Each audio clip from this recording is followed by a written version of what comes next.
अस्सलाम वालेकुम स्टूडेंट्स। आज हमारी बायोकेमिस्ट्री क्लास में जो हम टॉपिक डिस्कस करने वाले हैं वो है कार्बोहाइड्रेट्स। इस लेक्चर में हम कार्बोहाइड्रेट्स का सिर्फ ओवरव्यू देखने वाले हैं और कमिंग लेक्चर्स में हम इनको इन डिटेल देखेंगे। सबसे पहले कार्बोहाइड्रेट्स को डिफ़ाइन करते हैं। कार्बोहाइड्रेट्स वो कंपाउंड्स होते हैं जिनमें कार्बन, हाइड्रोजन और ऑक्सीजन होती है और इनकी रेशो जो है इसमें कार्बन के अलावा जो हाइड्रोजन और ऑक्सीजन है उनकी रेशो सेम होती है एज इन वाटर, और अलग से कार्बन नंबर्स होते हैं। और इनमें अगर तीनों की रेशो की बात करें तो कार्बन, हाइड्रोजन और ऑक्सीजन की रेशो 1:2:1 होती है और these are basically hydrated carbons होते हैं और इनका एम्पिरिकल फार्मूला CnH2O(n) होता है, where n is the number of atoms. जैसे ग्लूकोज की एग्जांपल है, ग्लूकोज का फार्मूला हमारे पास आता है C6H12O6, या अगर हम इसको सिंप्लीफाइड फॉर्म में लिखेंगे तो CH2O6। कार्बोहाइड्रेट्स का ओरिजिन क्या है, ये आते कहाँ से हैं, बनते कहाँ से हैं। कार्बोहाइड्रेट्स जो है वो बेसिकली प्लांट्स से बनते हैं और फोटोसिंथेसिस के प्रोसेस में होता है। फोटोसिंथेसिस में क्या होता है कि जो प्लांट्स होते हैं वो सनलाइट को और एटमॉस्फेरिक कार्बन डाइऑक्साइड को और सॉइल से वाटर को यूज़ करते हैं और ऑक्सीजन और शुगर्स या कार्बोहाइड्रेट्स बनाते हैं। यहाँ पे डायग्राम में आपको नज़र आ रहा है कि सोलर एनर्जी, कार्बन डाइऑक्साइड और वाटर लिया और प्रोडक्ट्स क्या आई हैं हमारे पास, ऑक्सीजन और glucose. Functions of carbohydrates. Carbohydrates के 3 मेजर फंक्शंस होते हैं। सबसे पहले तो ये एनर्जी सोर्स है। हमारी बॉडी में जो एनर्जी हमें चाहिए होती है, जो ATP हमारी एनर्जी होती है, उसमें मेजर जो कंपोनेंट होता है वो शुगर होता है। इसके अलावा स्टोरेज फॉर्म, हमारी बॉडी में जो कार्बोहाइड्रेट्स होते हैं, जो ग्लूकोज होता है हमारा, वो हमारे लिवर और मसल्स में एज ग्लाइकोजन स्टोर होता है। और स्ट्रक्चरल फॉर्म, हमारी बॉडी के बहुत सारे कंपोनेंट्स जो हैं, स्ट्रक्चरल कंपोनेंट्स, वो कार्बोहाइड्रेट्स से बने होते हैं। कार्बोहाइड्रेट्स की क्लासिफिकेशन। कार्बोहाइड्रेट्स जो है जिनको हम सैकराइड्स भी कहते हैं, इनकी 4 मेजर क्लासेस होती हैं हमारे पास। मोनोसैकराइड्स, डाइसैकराइड्स। मोनोसैकराइड्स होते हैं, these are the simple sugars होते हैं जिनमें एक जो है शुगर होती है, एक कंपोनेंट होता है। डाइसैकराइड्स होते हैं दैट कंटेन 2 मोनोसैकराइड्स, 2 मोनोसैकराइड्स मिलके डाइसैकराइड्स बनाते हैं। ओलिगोसैकराइड्स में 3 से 12 तक मोनोसैकराइड्स होते हैं और जो पॉलीसैकराइड्स होते हैं that contain more than 12 monosaccharides. यहाँ पे आपको मोनोसैकराइड, डाइसैकराइड और पॉलीसैकराइड्स नज़र आ रहे होंगे। जो मोनोसैकराइड्स हैं उनमें एक सिंगल यूनिट है, डाइसैकराइड में 2 शुगर्स हैं और पॉलीसैकराइड में ये कंटिन्यू रहेगी चेन, मोर देन 13 होते हैं इसमें। अब मोनोसैकराइड्स होते क्या हैं, दीज आर सिंगल शुगर्स होती हैं, एक ही इसमें सिर्फ मोनोमर होता है और इनको फर्दर हम हाइड्रोलाइज नहीं कर सकते, इनको हम मज़ीद जो है छोटे टुकड़ों में नहीं तोड़ सकते। और मोनोसैकराइड्स की क्लासिफिकेशन की बात करें तो इसको हम 2 बेसिस पर क्लासीफाई करते हैं। एक तो इसका जो कार्बोनाइल ग्रुप होता है, यानी कि हमारा जो एल्डिहाइड या कीटो ग्रुप होता है उसकी प्लेसमेंट की बेस पर, और दूसरा हम इनको क्लासीफाई करते हैं number of carbon atoms that contains, उसकी बेस पर। अब classification according to the placement of carbonyl group. Carbonyl group होता है C+O ग्रुप, और ये या तो कीटो ग्रुप होता है या एल्डिहाइड ग्रुप होता है। अगर ये जो carbonyl group that is a keto group तो वो हमारी कीटो शुगर होती है, कीटोज होती है, और अगर ये एक एल्डिहाइड ग्रुप है तो ये एक एल्डोज शुगर होती है। अब एल्डोज क्या होती है कि if the carbonyl group is an aldehyde the monosaccharide is an aldose, और इसमें जो कार्बोनाइल ग्रुप होता है वो चेन के एंड पर लगा होता है। जैसे आपको इस डायग्राम में नज़र आ रहा है कि सबसे ऊपर एक एंड पर जो है वो कार्बोनाइल ग्रुप लगा है। कीटोज, अगर जो कार्बोनाइल ग्रुप अटैच्ड है that is a keto group तो ये कीटोज शुगर होती है, और इसमें जो कार्बोनाइल ग्रुप होता है वो चेन के मिड में होता है। Next, isomers, epimers and anomers. ये क्या चीज़ें होती हैं? आइसोमर्स होते हैं जिनका सेम केमिकल फार्मूला होता है लेकिन उनका स्ट्रक्चरल फार्मूला डिफरेंट होता है, यानी कि उसमें जो जो एटम्स हैं कार्बन के, हाइड्रोजन के और ऑक्सीजन के, उनका नंबर सेम रहता है लेकिन उनकी प्लेसमेंट डिफरेंट होती है, उनकी स्ट्रक्चर डिफरेंट होता है। जैसे आपको इस डायग्राम में नज़र आएगा कि ये जो जितने भी दिखाए गए हैं ये डायग्राम्स, इन सब में जो स्ट्रक्चरल फार्मूला है उनका डिफरेंट है, स्ट्रक्चर सबका डिफरेंट हो रहा है, लेकिन केमिकल फार्मूला इन सब का सेम है। इन सब में जो है 6 कार्बन, 12 हाइड्रोजन और 6 ऑक्सीजन है। Next epimers. एपीमर्स क्या होते हैं? Epimers are two monosaccharides that have different configurations around one carbon atom.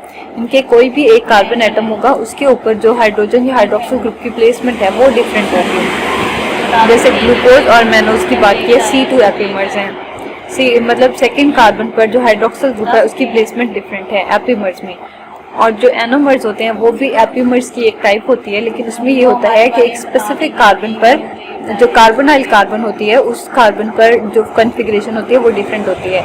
लेकिन अगर हम बात करें एपीमर्स की तो उसमें कार्बन स्पेसिफाई नहीं होती, किसी भी कार्बन पर जो कॉन्फ़िगरेशन है वो डिफरेंट हो सकती है। अब इसमें आप इसकी डायग्राम देखें, अल्फा डी ग्लूकोज और बीटा डी ग्लूकोज के इसमें अल्फा कार्बन पर इसमें है कॉन्फ़िगरेशन और इसमें बीटा में है। तो C1 जो है इसकी वो एनोमेरिक कार्बन है जिस पर जो हाइड्रोक्सिल ग्रुप की कॉन्फ़िगरेशन है वो दोनों में डिफरेंट आ रही है। और सेकंड जो क्लासिफिकेशन है नंबर ऑफ कार्बन एटम्स की बेस पे, तो इसमें आ जाती है triose, tetrose, pentose, hexose and heptose depending on the number of carbon atoms. Next है कि जो मोनोसैकेराइड्स होते हैं उनमें तमाम कार्बन एटम्स होती हैं वो एक सिंगल बॉन्ड के जरिए जुड़ी होती हैं आपस में, और उनके जो सारे जो हाइड्रोजन और हाइड्रोक्सिल ग्रुप्स होते हैं वो अटैच्ड होते हैं except one that has O double bonded to it, यानी कि सारी कार्बन्स के दरमियान में एक सिंगल बॉन्ड होता है और उसी कार्बन के साथ हाइड्रोजन हाइड्रोक्सिल ग्रुप अटैच होता है, सिवाय एक कार्बन के जहाँ पे कार्बोनाइल ग्रुप आ जाता है। मोनोसैकेराइड्स विद 5 और more carbon atoms can form a ring structure, जिनमें 5 या 5 से ज़्यादा कार्बन होती हैं वो जो है एक साइक्लिक या रिंग स्ट्रक्चर भी बना लेते हैं। जैसे ग्लूकोज है दैट इज़ अ हेक्सोज, तो उसमें 6 कार्बन होती हैं, वो एक उसकी चेन स्ट्रक्चर भी होती है और एक साइक्लिक स्ट्रक्चर भी होती है। जैसे आपको यहाँ पे ग्लूकोज की साइक्लिक स्ट्रक्चर नज़र आ रहा है। नेक्स्ट जो है जो मोनोसैकेराइड्स होते हैं ये जो है ना 2 फॉर्म्स में पाए जाते हैं, या तो एल फॉर्म होती है या डी फॉर्म होती है। अब होता क्या है, जो डी ग्लूकोज होती है ना, जो प्लेन पोलराइज लाइट उसके ऊपर पड़ती है वो उस लाइट को क्लॉकवाइज डायरेक्शन में रोटेट करता है, लेकिन जो एल ग्लूकोज होता है ना ये उस लाइट को एंटी क्लॉकवाइज डायरेक्शन में रोटेट करता है। और डी ग्लूकोज जो है वो ज़्यादा अबंडेंट होता है नेचर में, मोस्टली डी ग्लूकोज होता है, और एल ग्लूकोज जो है ना वो कम मिकदार में होता है, इतना अबंडेंट नहीं होता। अब ये जो डी और एल ग्लूकोज हैं आप अगर इनको देखें तो ये जो है एक दूसरे के मिरर इमेजेस हैं, कि आप एक को इन्वर्ट कर लें तो दूसरा बन जाएगा। कॉमन मोनोसैकेराइड्स नेचर में कौन कौन से मोनोसैकेराइड्स ज़्यादा पाए जाते हैं, इसमें हमारे जो है हेक्सोसिस आ जाते हैं। ज़्यादातर मोनोसैकेराइड्स में हेक्सोसिस इंपॉर्टेंट है, वो मोनोसैकेराइड्स जिनमें 6 कार्बन एटम्स पाए जाते हैं, जैसे ग्लूकोज है, फ्रुक्टोज है और गैलेक्टोज है। अब ग्लूकोज क्या है, ये एल्डो हेक्सोज है, इनकी 6 कार्बन एटम्स होते हैं इसमें, और इसमें एल्डो ग्रुप होता है, ये एक एल्डिहाइड ग्रुप होता है जिसको एल्डो शुगर कहते हैं। और ये ग्लूकोज है ग्रेप शुगर होती है, ज़्यादातर जो है बहुत इंपॉर्टेंट होता है हमारी बॉडी में, हमारे ब्लड में भी पाया जाता है ग्लूकोज, और हमारे जो लिवर और मसल्स में भी ये ग्लूकोज है वो स्टोर होता है ग्लाइकोजन की फॉर्म में। ग्लैक्टोज क्या होता है, ग्लैक्टोज भी एक एल्डो हेक्सोज है कि एल्डिहाइड ग्रुप होता है और 6 कार्बन होते हैं इसमें। फ्रुक्टोज जो है ये कीटो हेक्सोज है, इसमें कीटो ग्रुप लगा होता है और 6 कार्बन एटम्स होते हैं टोटल। और जो फ्रुक्टोज होता है ये फ्रूट शुगर है हमारा। नेक्स्ट आ जाती है reducing properties of the monosaccharides. Monosaccharides की रिड्यूसिंग प्रॉपर्टीज़ क्या होती हैं कि जो मोनोसैकेराइड्स होते हैं ना ये रिड्यूसिंग शुगर्स होते हैं, और रिड्यूसिंग शुगर एक ऐसी शुगर होती है जो एक रिड्यूसिंग एजेंट के तौर पर एक्ट करती है। यानी इस शुगर को जब हम एक अल्कलाइन सोल्यूशन जैसे बेनेडिक्ट सोल्यूशन होता है उसमें डालते हैं तो ये अपना जो है एल्डिहाइड या कीटोन बना देती है, और ये जो फ्री एल्डिहाइड या कीटो ग्रुप होता है ये क्या करता है, ये ही इसको एक जो है रिड्यूसिंग एजेंट बना देता है। और इसमें सारा जो रिडक्शन प्रोसेस होता है इसमें जो क्यूप्रस आइंस होते हैं वो क्यूप्रिक आइंस में कन्वर्ट हो जाते हैं, और जो हमारी शुगर होती है वो एक कार्बोक्सिलिक एसिड में कन्वर्ट हो जाती है। इनके पूरा एक केमिकल रिएक्शन होता है। जैसे इसमें बेनेडिक्ट सॉल्यूशन में आपको दिखाया गया प्रेसिपिटेट्स आ जाते हैं। डाइसैकेराइड्स क्या होते हैं? Disaccharides are formed by the combination of two monosaccharides by a glycosidic bond, यानी कि दो मोनोसैकेराइड आपस में जुड़ते हैं तो एक डाइसैकेराइड बनता है। जब दो मोनोसैकेराइड्स आपस में जुड़ते हैं और इनका जो बॉन्ड बनता है, आपस में जो लिंकेज होता है, उस बॉन्ड को हम ग्लाइकोसिलिक बॉन्ड कहते हैं। और इस बॉन्ड में होता क्या है कि एक मॉलिक्यूल जो एक शुगर होती है उसके एनोमेरिक कार्बन से हाइड्रोजन रिमूव होता है।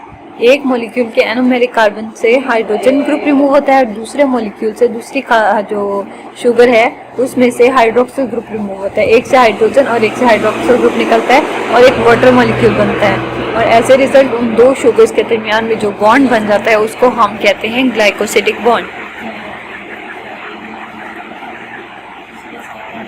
ये डायग्राम यहाँ पे मिसप्लेस हो गई है, मैं आपके साथ दोबारा से शेयर कर दूंगी। Common disaccharides. अब कॉमन हमारी नेचर में ज़्यादातर डाइसैकेराइड्स कौन कौन से पाए जाते हैं? तीन जो हैं वो ज़्यादा कॉमन आ जाते हैं। सक्रोज जो हमारी केन शुगर होती है घर में जो इस्तेमाल होती है, माल्टोज माल्ट शुगर आती है और लैक्टोज जो है वो मिल्क शुगर आ जाती है। सुक्रोज जो होता है ना, इसमें क्या दो कौन से कॉम्बिनेशन होते हैं? इसमें अल्फा ग्लूकोज और बीटा फ्रुक्टोज बने होते हैं। इनके अल्फा ग्लूकोज और बीटा फ्रुक्टोज के मिलने से सुक्रोज बनता है और इन दोनों के दरमियान में जो ग्लाइकोसिडिक बॉन्ड बनता है वो अल्फा 1 और 2 कार्बन के दरमियान में होता है। माल्टोज में क्या होता है कि ना अल्फा ग्लूकोज और बीटा ग्लूकोज, इनके दो ग्लूकोज मिलते हैं लेकिन एक ग्लूकोज अल्फा होता है, एक बीटा ग्लूकोज होता है। And linked by alpha 1 for glycosidic bond. Lactose में क्या होता है कि ना एक बीटा लैक्टोज और दूसरा ग्लूकोज होता है, वो या तो अल्फा हो सकता है या बीटा हो सकता है और ये आपस में जुड़े होते हैं बीटा कार्बन 1 और दूसरे तरफ से जो है वो कार्बन 4, उन दोनों के दरमियान में बॉन्ड होता है। नेक्स्ट जो है सक्रोज का स्ट्रक्चर दिखाया हुआ है और इसका मॉलिक्यूलर फॉर्मूला होता है C12H22O11। एक तरफ अल्फा ग्लूकोज है और एक तरफ बीटा फ्रुक्टोज है। अब अल्फा ग्लूकोज की अल्फा कार्बन और इधर से जो बीटा फ्रुक्टोज है उसकी कार्बन नंबर 2, इन दोनों के दरमियान में बॉन्ड बना है। यहाँ से जो है एक तरफ से हाइड्रोजन और एक तरफ से हाइड्रोक्सिल ग्रुप रिमूव हुआ है और दरमियान में जो है वो अल्फा 1,2 ग्लाइकोसिलिक बॉन्ड बन गया है। नेक्स्ट माल्टोज है, दोनों ग्लूकोज हैं, ये अल्फा ग्लूकोज और दूसरी साइड पे बीटा ग्लूकोज है और दोनों के दरमियान में अल्फा 1,4 ग्लाइकोसिलिक बॉन्ड है। नेक्स्ट है लैक्टोज हमारे पास। लैक्टोज में जो है बीटा लैक्टोज और दूसरी तरफ अल्फा या बीटा कोई भी ग्लूकोज हो सकता है। इन दोनों में जो है बीटा जो है 1,4 ग्लाइकोसिलिक बॉन्ड है, बीटा और 1,4, ठीक है। एक तरफ से कार्बन 1 पर और दूसरी तरफ से कार्बन 4 पर, तो एक तरफ से हाइड्रोजन दूसरी तरफ से हाइड्रोक्सिल ग्रुप रिमूव होगा, दरमियान में वाटर मॉलिक्यूल निकलेगा और जो है एक बॉन्ड बन जाएगा जिसको ग्लाइकोसिलिक बॉन्ड कहते हैं। Reducing properties of disaccharides. अब डाइसैकेराइड्स भी रिड्यूसिंग होते हैं क्योंकि इनमें भी फ्री जो है कीटो या एल्डिहाइड ग्रुप होता है और वो जो है इसको रिड्यूसिंग एजेंट बनाता है इन शुगर्स को, डाइसैकेराइड्स को। लेकिन इनमें भी डाइसैकेराइड्स में सारे डाइसैकेराइड जो हैं वो रिड्यूसिंग शुगर्स नहीं होते। माल्टोज और लैक्टोज जो है रिड्यूसिंग शुगर्स होते हैं लेकिन जो सुक्रोज है वो नॉन रिड्यूसिंग शुगर है। नेक्स्ट आ जाते हैं पॉलीसैकेराइड्स। पॉलीसैकेराइड्स क्या होते हैं? These are the polymers of monosaccharides, यानी कि ढेर सारे मोनोसैकेराइड्स जो हैं वो आपस में जब जुड़ते हैं तो वो एक पॉलीसैकेराइड बना देते हैं। और दो टाइप्स के पॉलीसैकेराइड्स होते हैं, होमोपॉलीसैकेराइड्स एंड हेटेरोपॉलीसैकेराइड्स। होमोपॉलीसैकेराइड्स में क्या होता है, इनमें सारे जो मोनोसैकेराइड्स होते हैं वो सेम होते हैं, एक ही तरह के होते हैं। लेकिन जो हेटेरोपॉलीसैकेराइड्स होते हैं इसमें जो मोनोसैकेराइड्स होते हैं वो डिफरेंट काइंड्स के होते हैं जो आपस में अटैच होकर एक पॉलीसैकेराइड बनाते हैं।